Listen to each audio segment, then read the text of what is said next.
Good morning children. Kusum ma'am की online class में आपका स्वागत है। प्यारे बच्चों, आज हम 5th क्लास की गणित की पुस्तक गणित का जादू का चैप्टर 12 स्मार्ट चार्ट का पेज नंबर 162 से लेकर 165 तक समझेंगे। तो देखिए, शुरू करते हैं आज की वीडियो हम मदद करने वाले हाथ से। यहाँ देखिए, इस पिक्चर को ध्यान से देखिए ये टीचर है। ईवीएस का पीरियड है और ईवीएस के पीरियड में अध्यापक ने बच्चों से पूछा कि क्या वे अपने माता पिता की घर के कामों में मदद करते हैं। इसके अलग अलग उत्तर मिले। बच्चों ने उन कामों को बताया जिनमें वे अपने माता पिता की सबसे ज्यादा मदद करते हैं। अध्यापिका ने सभी उत्तरों को इकट्ठा करके एक तालिका में लिख दिया। ये देखिए, यहाँ पर ये तालिका है। जब अध्यापक ने पूछा कि आपको कौन कौन से काम करना पसंद है, तो सभी बच्चों ने अपने मनपसंद कामों को और जिस काम में घर में वो मदद करते हैं उन कामों के बारे में बताया। तो देखिए, बाजार जाना, 47 बच्चों ने बाजार जाने के लिए कहा कि हम बाजार जाते हैं और सामान लेकर आते हैं।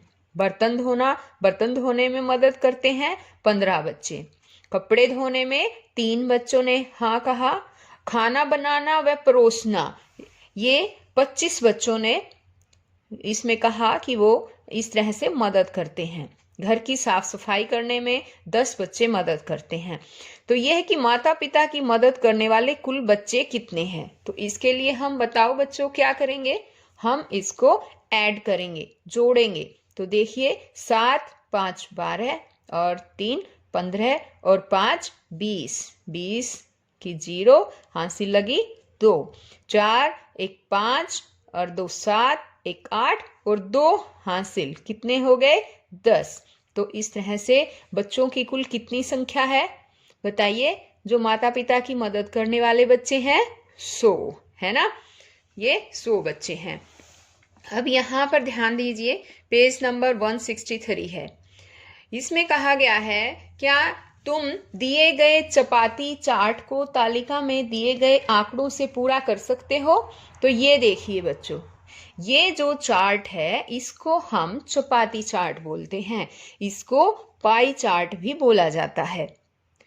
और यहाँ है कि देखो और पता लगाओ, ये बच्चे जिन्होंने खाना बनाने एवं परोसने में मदद की।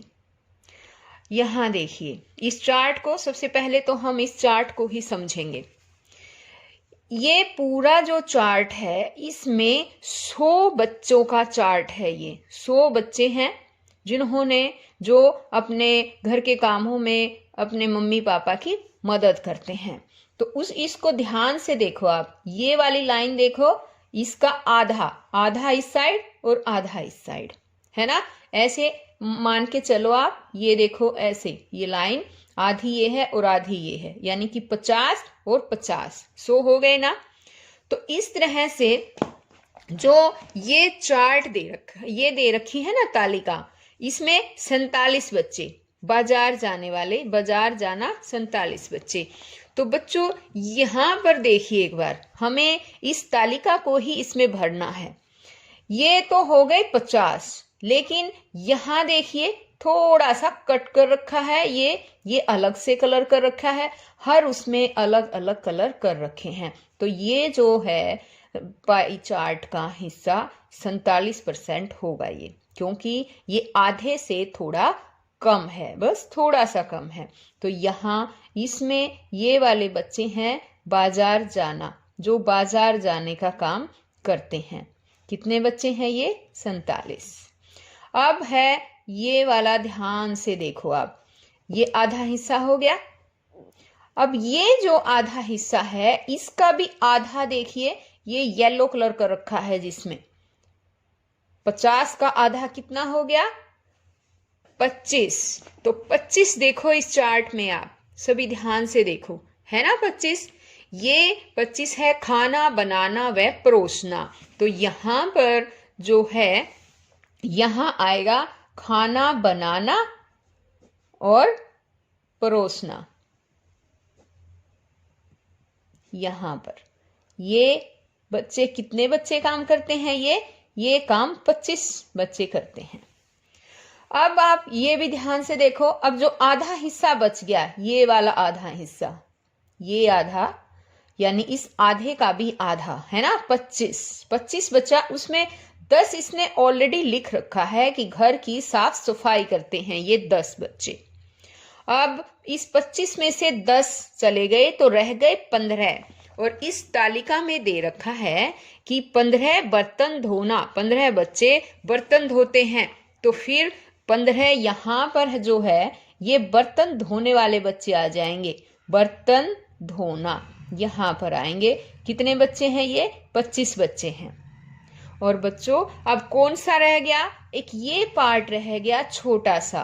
तो यहाँ पर देखिए ये 47, ये आधा था ना, इसका आधा है ये चपाती चाट का आधा। उसमें 47 बच्चे तो है बाजार जाते हैं, और टोटल ये पूरा 50 का है ना, आधा 50।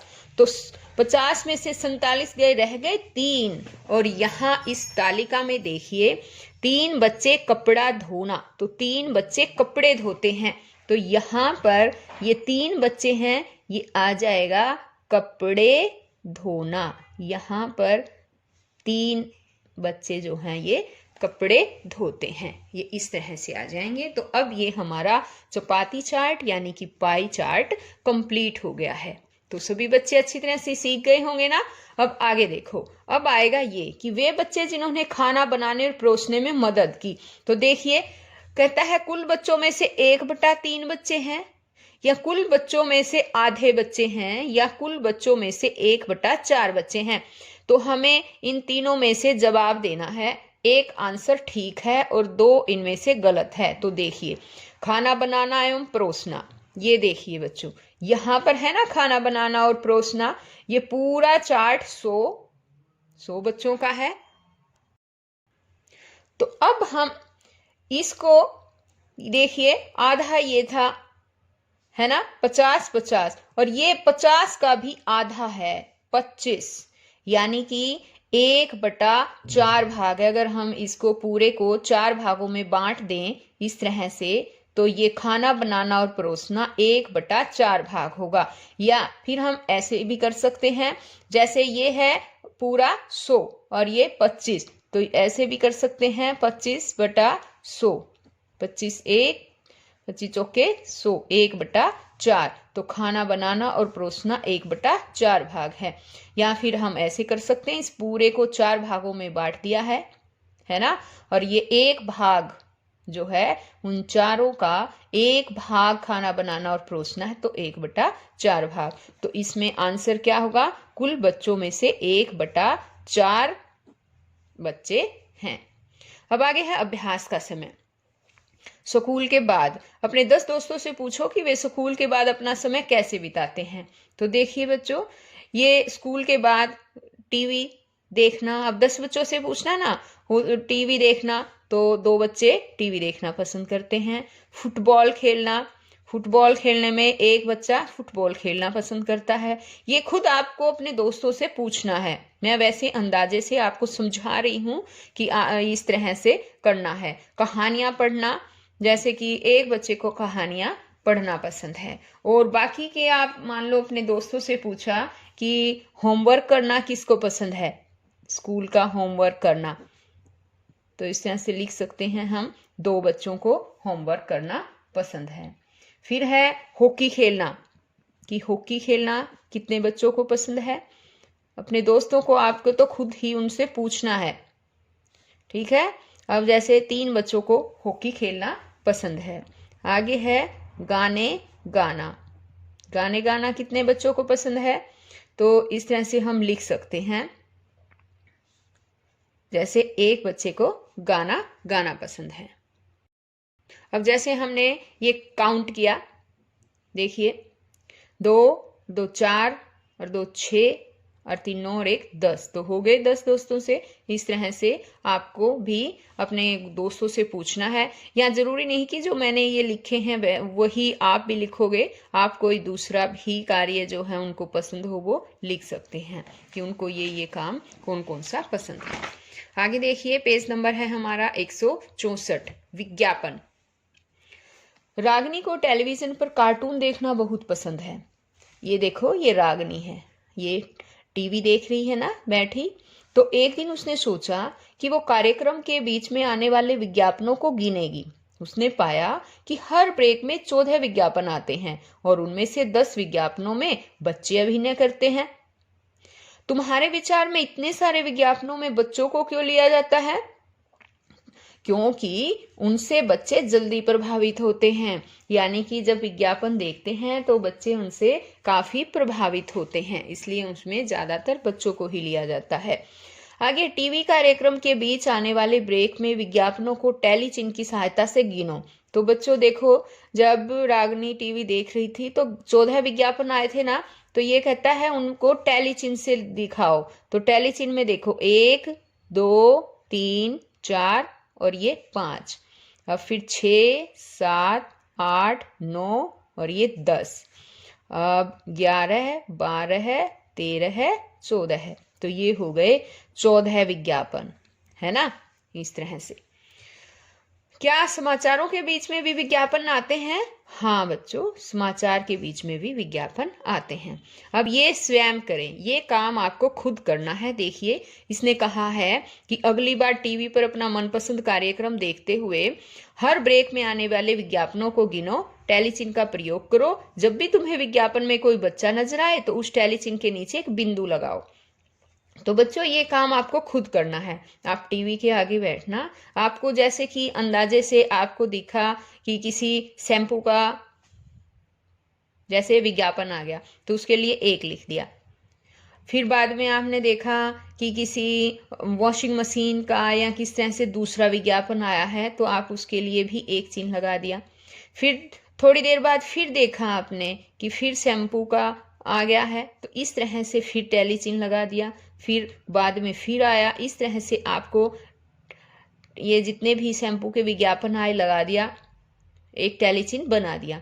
और फिर मान लो उसमें किसी में जैसे एक बच्चे का आ गया, इसने कहा है ना कि अगर बच्चा नजर आए तो टैली चिन्ह के नीचे बिंदु, तो आपको इस तरह से बिंदु भी लगा देना है कि इसमें इस एड में बच्चा नजर आया था। अब इसी तरह से दोबारा से फिर मोबाइल किसी दूसरे और मोबाइल की ऐड आ गई, फिर टैली चिन्ह लगा दिया। तो इस तरह से आपको ये काम खुद करना है और अपने उत्तर को फिर अपने दोस्तों से भी मिलाना है। क्या तुम्हारे उत्तर अलग है? हाँ बच्चों, अगर आप अपना मनपसंद कार्यक्रम देख रहे हैं तो उसमें कोई और ऐड आएगी, विज्ञापन का मतलब होता है ऐड, तो कोई और ऐड आएगी। तुम्हारे दोस्त को कोई और सीरियल नाटक पसंद है, उसमें कोई और ऐड आएगी। तो बच्चों, ये जो है अलग अलग ही उत्तर आपको उनके मिलेंगे। अब आगे देखिए, पेज नंबर है हमारा 165, गरम और ठंडा। यहाँ पर देखो, यह कहता है क्या तुमने टीवी या अखबार में मौसम की खबर देखी है? ये 2 बार चार्ट हैं। यहाँ पर देखो, इनको बार चार्ट बोलते हैं। पहले जो मैंने बताया था वो चौपाती चार्ट यानी पाई चार्ट था, और ये होते हैं बार चार्ट। आपको इनमें अंतर भी पता होना चाहिए बच्चों।